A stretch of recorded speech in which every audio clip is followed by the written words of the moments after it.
प्रिय विद्यार्थियों, मैं अजीत कुमार सिंह एक बार फिर CBS क्लासेज में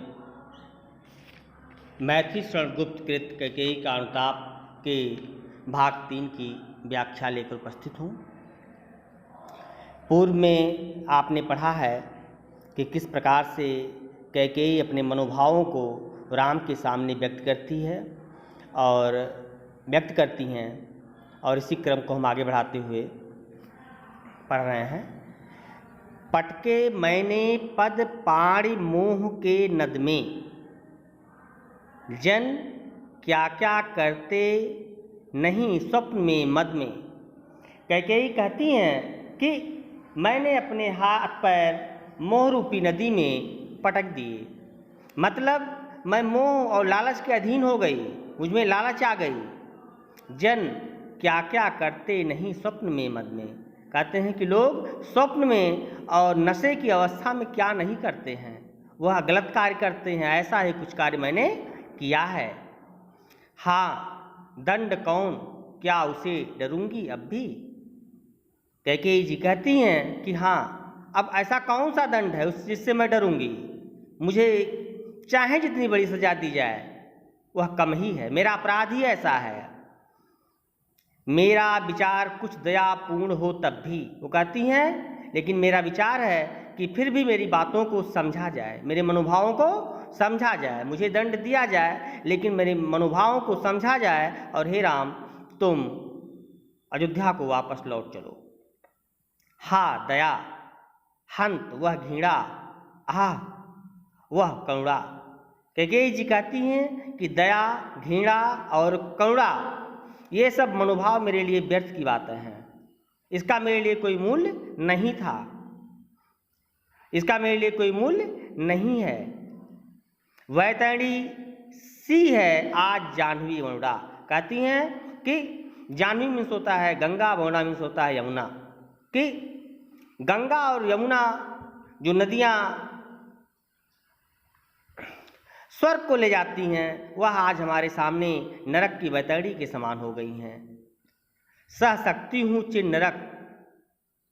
कैकेयी जी कहती हैं कि मैं हमेशा हमेशा के लिए नरक सह सकती हूँ, लेकिन मेरे साथ कुछ दयापूर्ण विचार ना किया जाए, क्योंकि मेरा अपराध ही कुछ ऐसा है। कैकेयी जी कहते हैं सुने सुविचारी। यहाँ पर उपस्थित जो जनसमूह है, अच्छे विचार वाले लोग हैं, उनसे मैं कहती हूँ, पर मुझे स्वर्ग की दया दंड से भारी। अगर इन सब बातों के होने के बावजूद भी मुझे स्वर्ग में स्थान दिया गया तो वह मुझे दंड से भी ज़्यादा भयानक लगेगा। मेरे साथ मेरे कृत्यों के अनुसार व्यवहार किया जाए।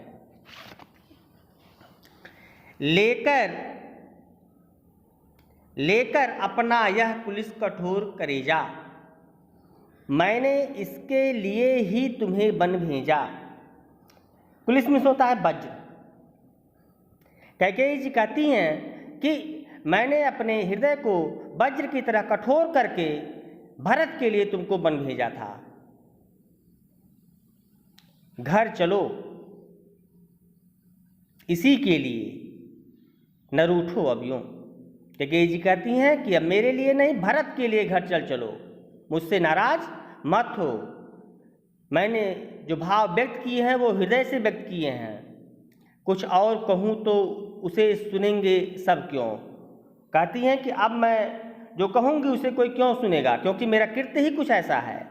लोग समझेंगे कि यह बाहरी मन से ऐसी बातें कर रही हैं। मुझको यह प्यारा। कैकेयी जी कहती हैं कि हे राम, मुझको भरत प्यारा है और इसे तुम प्यारे, और तुम भरत को प्रिय हो। मेरे दुगने प्रिय रहो न मुझसे न्यारे। इस प्रकार से भरत मुझे प्यारा है और तुम भरत को प्यारे हो, इस नाते तुम मेरे दुगने प्रिय हो गए हो, तुम मुझसे दूर मत जाओ। न्यारे में दूर जाना। मैं इसे न जानूं किंतु जानते हो तुम।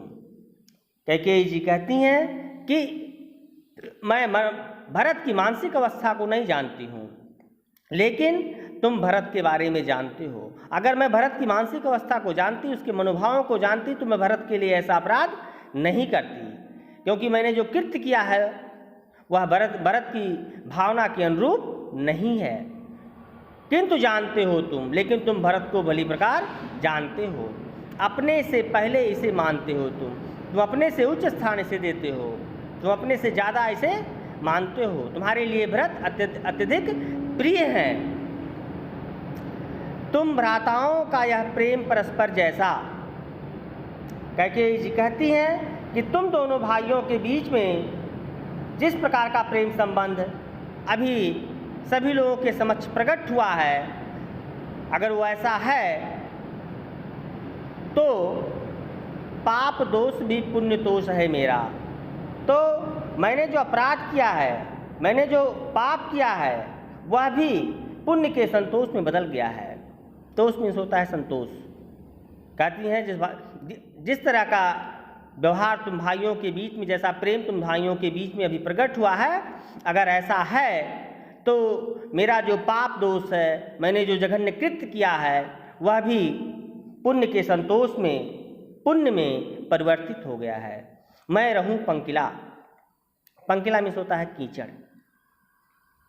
वो कहती हैं कि मैं भले ही कीचड़ रहूं, मैं कीचड़ से सनी रहूं, पद्म कोश है मेरा, लेकिन मेरा जो पुत्र है वह कमल के समान है। मैं जैसा भी, मैं कीचड़ में सनी हूँ, मैं कीचड़ के समान हूँ, लेकिन मेरा जो पुत्र है वह कमल के समान निर्मल है। आगत ज्ञानी जन उच्च भाल ले लेकर, कहते हैं आने वाले ज्ञानी जन अपना ऊंचा ऊंचा मस्तक लेकर के तुम्हारे और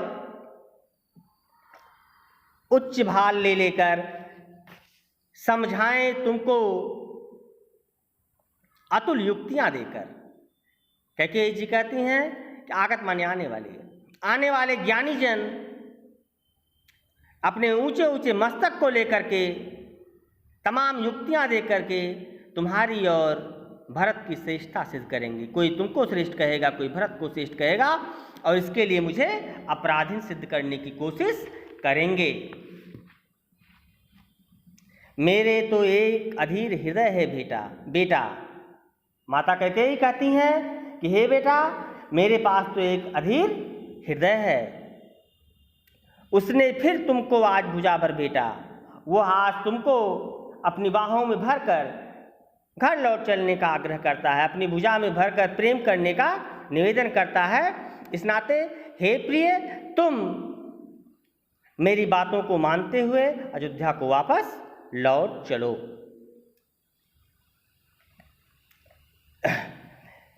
आज का अंश समाप्त हुआ। गीत 2020 के कोर्स में नहीं है। धन्यवाद।